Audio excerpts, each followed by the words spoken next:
안녕하세요. 자, 오늘 형법 문제는요, 문서에 관한 문제입니다. 지난주 토요일 날 승진 시험 있었죠? 경찰 승진 시험 있었는데 아마 여러분 경찰 승진 시험 다 궁금해 하실 것 같아서 제가 그 승진 시험 지난번 토요일 날 며칠 전에 있었던 거 중요한 것들 뽑아가지고 요 일일제 시간에 좀 설명을 좀 드릴게요. 자, 지금 하는 문제도 지난 토요일 날 승진 시험에 출제된 문서에 관한 문제입니다. 보겠습니다. 1번. 명의인이 실제하지 않는 허무인이거나 또는 문서의 작성일자 전에 이미 사망하였다고 하더라도 그러한 문서 역시 공공의 신용을 해야 할 위험성이 있으므로 문서 위조죄의 객체가 되며 이는 공문서뿐만 아니라 사문서의 경우에도 마찬가지다. 우리 문서는 갖춰야 될 요건이 세 가지가 있죠.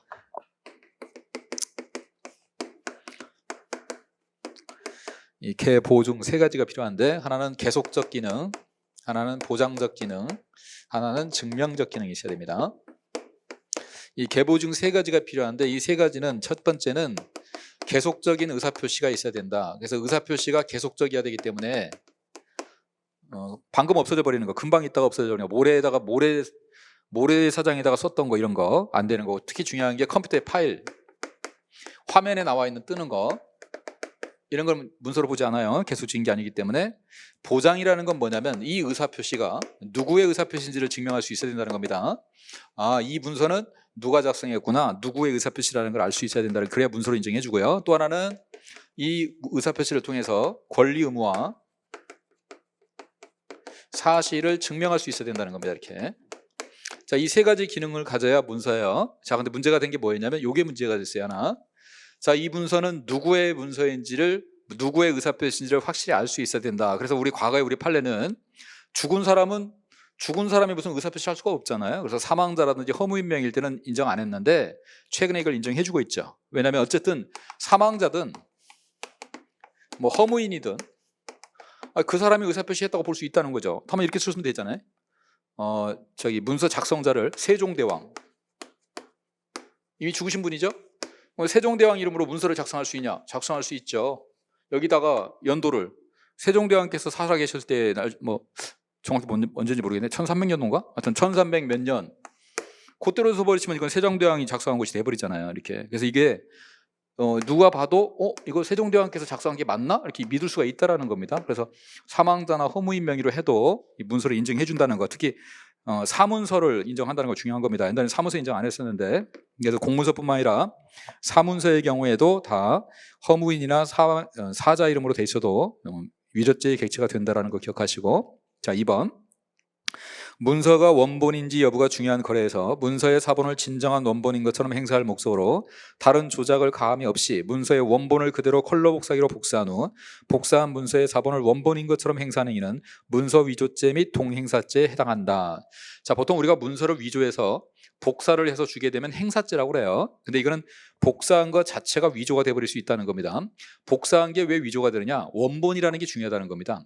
여러분들 짜장면 집에서 짜장면 시키면 할인 쿠폰 주죠? 할인 쿠폰 10매를 하면 짜장면 공짜 이렇게 됐다고 쳐봐요. 그래서 할인 쿠폰을 하나 받았어. 할인 쿠폰을 하나 받았는데 10장을 모으면 짜장면 하나죠. 이걸 복사해버리면 어떻게 돼? 칼라 복사기로. 칼라 복사기로 복사해서 10장을 만들어버리면 이거 안 될 거 아니에요. 우리가 말하는 이 열매는 당연히 제대로 된 쿠폰 열매를 말하는 거지, 하나를 복사해서 열매로 만들어버리면 이건 10장을 새로 한 장 말고 원래 이때 받았던 한 장 말고 9장은 새로운 할인 쿠폰을 만들어버린 결과가 생긴단 말이에요. 그래서 이걸 위조라고 하는 거예요. 자, 이게 이 판례는 어떤 판례냐면, 우리 변호사들이 사건을 수임하면요, 변호사들은 사건을 수임할 때마다 변호사협회에 신고를 합니다. 신고를 해가지고 이 사건은 제가 수임했습니다 라고 해가지고 변호사협회에 신고를 하면 그 선임서에다가 신고를 하면 변호사협회에서 뭘 주냐면 경유증표라는 걸 줘요. 이게 뭐냐면 변호사협회를 경유했습니다라는 걸 증명해 주는 겁니다. 그리고 여기서 수수료가 한 5,000원에서 2만 원까지 있어요. 사건마다 좀 다르거든요. 그러면 변호사들은 사건을 하나 수임하면 변호사협회에다가 5,000원에서 한 2만 원 정도 되고 거기서 경유증표를 받아가지고 이 선임서에다 이걸 뒤에다 붙여요. 그래서 법원에 제출하면 법원이 이걸 받아주게 돼 있단 말이에요. 근데 이 변호사가 이 경유증표를, 하나의 사건을 가지고 경유증표를 받았는데 나머지 사건이 9건이 더 있었단 말이에요. 그럼 9건이 더 있으면 이 9건을 변호사 협회에다 하면 한 건당 5,000원씩 수수료를 내야 된단 말이에요. 근데 이거 안 내려고요. 요 9건을 요 경유증표를 전부 복사해가지고 똑같이 9매를 복사해가지고 여기다 다 붙여버린 거야 이렇게. 이거 아까 제가 얘기했잖아. 짜장면 할인 쿠폰 9매 복사한 거 똑같은 결과 생겨버리는 거예요. 그래서 이게 이 사건에다가 원본 진정한 경유증표를 붙여야지 이걸 복사해서 붙여버리면 9매의 경유증표를 새로 만드는 경우가 생겨버린단 말이에요 이렇게. 그래서 요거는 위조죄가 된 겁니다. 그래서 거기 문서가 원본인지 여부가 중요한 거래라는 게 우리 짜장면 쿠폰이라든가 이런 거 생각하시면 돼. 근데 이 사례는 변호사협회 경유증표였습니다. 사건마다 하나씩 붙여야 되는데 하나를 신고해 놓고 그걸 복사해서 다른 사건에 붙여버린 겁니다 이거. 그래서 이건 전부 다 위조죄가 되는 거고요. 3번 간접정범을 통한 위조 문서 행사 범행에 있어서 도구로 이용된 자라고 하더라도 문서가 위조된 것임을 알지 못하는 자에게 행사한 경우에는 위조 문서 행사죄가 성립한다 그랬습니다. 자, 요거는 이제 어떤 사람이 건축을 하는 사람인데 건설업 등록증이라는 게 있는데 이 등록증을 위조를 했어요. 위조를 했는데 어떻게 위조를 했냐면요. 컴퓨터상에서 파일을 위조했어요. 파일을 조작한 겁니다. 컴퓨터상에서 파일을 만든 거예요. 이렇게 등록증을 만들어 가지고 요거를 이메일로 보냈어요. 이메일로 보내니까 이 건축 발주자, 이제 건설을 맡기려고 하는 사람, 이 사람이 건물주라고 생각하시면 돼. 건물주가 인테리어 하려고 그러는데 인테리어를 하려고 건축업자한테 네가 건설업 등록증이 있다면 그걸 보내라 이렇게 했단 말이야. 근데 이 사람이 등록증이 없는 사람이야. 근데 없는데 컴퓨터에서 파일을 조작해서 이메일로 보내준 거예요. 보내주니까 이 사람이 이걸 받아가지고 어떻게 했을까요? 출력을 했겠죠 이렇게. 자, 출력을 해서 했던 사안에서 어떤 문제가 생겼느냐. 첫 번째, 컴퓨터 안에서 파일을 조작하는 건 아까 얘기했죠. 이 파일은 뭐로 보지 않는다고 그랬어요? 이건 문서로 보지 않는다고 그랬단 말이야. 그럼 문서로 보지 않기 때문에 파일 조작하는 것 자체는 뭐가 안 돼요? 문서 위조죄가 안 돼요. 자, 이 자체는 위조죄가 안 됩니다. 근데 이 파일을 보냈죠. 보내서 출력을 했죠. 출력을 하게 되면 등록증이 하나 이렇게 나오는 거죠. 그럼 이건 뭐가 될까요? 이게 위조가 되는 거예요 이게. 그럼 이때 위조가 됐죠. 근데 이 출력은 누가 했어요? 이 사람이 출력했거든. 이 사람이. 그럼 이 사람이 출력했으니까 행위는 이 사람이 했어요. 근데 이 사람은 이거 위조된 걸 모르잖아. 이 사람은 위조됐다는 걸 전혀 모르는 거예요. 위조라는 것을 모른다. 이 사람은 모르는 사람인데 그 모르는 사람을 이용해서 위조된 문서를 만들어버린 거야. 그래서 이걸 뭐가 되냐면 간접정범이 된단 말이에요. 그래서 이 사람은 뭘로 처벌을 받았냐면 모르는 사람을 이용해서 위조 문서를 하나 만들어버린 거기 때문에 위조죄의 간접정범이 된 거야. 근데 이제 여기서 문제가 될 건 뭐였냐면 위조죄의 간접정범이 된 건 좋은데 이 사람에 대해서 이 위조 문서를 행사했다고도 볼 수 있냐에 문제가 생긴 거예요. 행사했다고도 볼 수 있느냐. 자, 어떤 문제가 생기냐면 출력한 거 위조는 맞아요. 근데 이게 이 사람한테 행사한 건가? 이게 문제가 된 거예요. 자, 우리 대법원은 이렇게 얘기합니다. 위조와 행사는 꼭 따로 해야 되는 거 아니다. 시간적으로 위조와 행사가 동시에 있을 수도 있는 것이다. 이렇게 한 겁니다. 그럼 이 경우가 그런 경우라는 거야. 왜냐? 우리가 이 행사죄에서 행사는 이 문서의 내용을 인식할 수 있는 상태만 되면 행사라고 본단 말이야. 위조된 문서를 보내기만 해서 그 사람이 볼 수 있는 상황만 되면 이건 행사죄로 인정을 해준단 말이야. 그러면 보세요. 이메일을 출력하는 것 자체가 위조지만 출력되자마자 얘가 볼 수 있게 돼 있잖아요. 그러니까 이것도 행사가 된다는 거야. 그래서 이 출력 자체가 위조도 되고 행사도 된다 이 뜻이에요. 위조도 되고 행사죄도 된다. 그래서 위조죄의 간접정범도 되고 그 다음에 이 출력하는 것 자체가 뭐가 될 수 있다? 행사죄도 될 수 있다 이겁니다. 그래서 거기 보시면 거기 위조 문서 행사죄가 성립한다가 핵심이에요. 행사한 경우. 그래서 위조와 행사가 동시에 이루어진 거라고 생각을 하시면 돼요. 자, 4번. 허위 공문서 작성의 주체는 직무상 그 문서를 작성할 권한이 있는 공무원에 한하므로 작성 권한이 없는 기한 담당 공무원 갑이 그 직위를 이용해서 행사할 목적으로 허위의 내용이 기재된 문서 초안을 그 정을 모르는 작성 권한이 있는 상사에게 제출해서 결제하도록 하는 등의 방법으로 허위의 공문서를 작성하게 한 경우에는 갑에게 허위 공문서 작성죄의 간접정범이 성립하지 않는다. 돼요, 안 돼요? 자, 일단 공범과 신분하고 관련된 문제죠. 이거는. 자, 우리 공범과 신분 전에 한번 했습니다. 자, 신분범. 신분범은 신분이 있어야 범죄가 성립됩니다. 진정신분범. 그러면 일반적으로 우리 단독정범. 단독정범은 당연히 신분이 있어야 되죠. 신분이 있어야 되지 신분이 없으면 당연히 이 정범이 될 수가 없어요. 여기 신분법이잖아요. 자, 그런데 공동정범, 교사범, 방조범, 요건 신분 없어도 되는 경우가 있죠. 우리 배웠잖아요.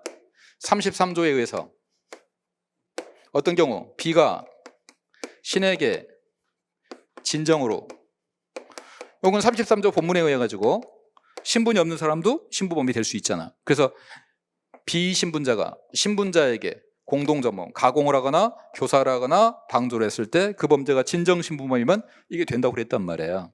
이건 우리가 알잖아. 자, 근데 지금 문제가 된 건 뭐예요? 간접정범이란 말이에요. 간접정범.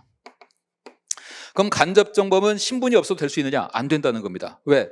33조에서는요 공동정범과 교사범과 방조범만이 신분이 없어도 이게 성립이 된다고 돼 있지, 간접정범은 이런 조문이 없어요. 그러면 간접정범은 당연히 뭐가 있어야 돼요? 신분이 있어야 간접정범이 되는 거예요. 그래서 우리가 신분이 없는 사람은 간접정범이 될 수가 없어요. 안 되는 겁니다, 이거. 그래서 지금 보세요. 허위공문서 작성죄. 허위공문서 작성죄는 누가 작성해야 이 죄가 돼요? 여러분이 작성이란 말이 들어가는 것은 권한이 있는 사람이 작성하는 겁니다. 우리 위조죄는요 권한이 있는 사람과 권한이 없는 사람을 구분합니다. 권한이 있는 사람이 하는 것은 허위 작성이라고 표현하고요, 권한이 없는 사람이 하는 걸 위조, 변조, 자격모용 이렇게 얘기한단 말이에요. 그래서 이 허위공문서 작성죄는 권한이 있는 사람이 작성하는 거예요. 권한이 있는 사람이. 다만 내용이 허위라는 거예요. 내용이 허위라는 거. 그래서 이 허위공문서 작성죄는 권한이 있는 사람만 작성할 수 있는 죄라서 신분범이란 말이에요. 이거는 신분범. 권한이 없는 사람은 허위공문서를 작성해도 허위공문서 작성죄가 되지 않습니다. 그러면 일반인들이 허위공문서를 작성하면 그거는 공문서 위조예요. 위조. 일반인들은 왜? 일반인들은 공문서를 작성할 권한이 없기 때문에. 근데 공무원을 작성할 권한이 있으니까 허위공문서 작성죄가 된단 말이에요. 자, 그러면 서장님 명의로, 경찰서장 명의로 문서가 있다고 쳐봅시다. 이거 작성권자가 누구예요? 작성권자는 경찰서장이에요.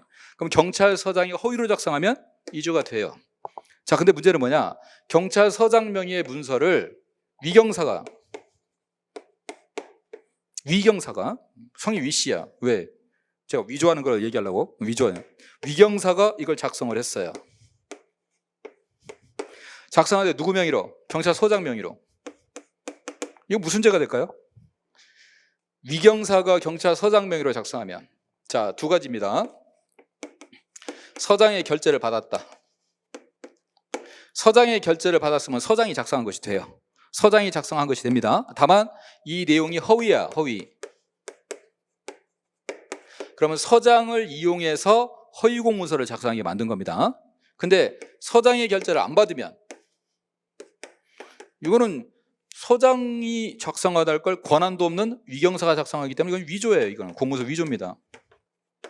결재를 안 받았으면. 다만 결재를 받았다면 서장 명의로 작성이 된 거니까 요거는 이제 허위공문서 작성죄가 문제가 되는 거예요. 근데 허위공문서 작성죄가 문제가 되는데 왜? 서장 명의로 됐으니까, 서장이 결재를 해줬으니까. 다만 문제는 뭐냐? 서장 명의로 작성을 했는데 서장님은 이게 허위라는 걸 모르잖아. 그럼 모르는 사람을 이용한 거니까 무슨 문제가 생겨요?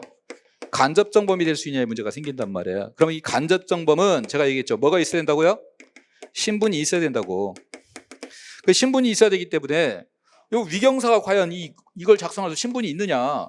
아까도 얘기했지만 허위공문서 작성죄는 작성 권한이 있는 사람이 된단 말이야. 그럼 작성 권한은 누구밖에 없어요? 이 경찰서장밖에 없단 말이에요. 그럼 위경사는 이 신분이 없기 때문에 원래는 이게 안 돼야 되는 게 맞단 말이에요. 이게 안 되는 게 맞아요. 그래서 여러분 우리 일반인이 이럴 일은 없겠지만 일반인이 허위공문서를 만들어서 경찰서장의 결재를 받아버리면요, 이건 허위공문서 작성죄의 간접정범이 될 수가 없습니다. 일반인 공무원이 아니기 때문에. 그래서 이 간접정범이 될 수가 없어요. 이건 당연히 안 되는 겁니다. 그럼 원래는 위경사도 안 된다고 해야 되는데 우리 대법원이 이걸 인정해 줬단 말이에요. 이걸 인정해줬다고. 그럼 위경사는 원래 작성 권한이 없는데도 불구하고 왜 위경사가 작성한 것을 허위공무 작성돼도 된다고 했느냐? 자, 이건 우리 대법원의 실무를 생각한 겁니다. 실무상 서장 명의의 문서를 경찰서장이 작성하냐? 경찰서장이 작성하지 않는다는 거야.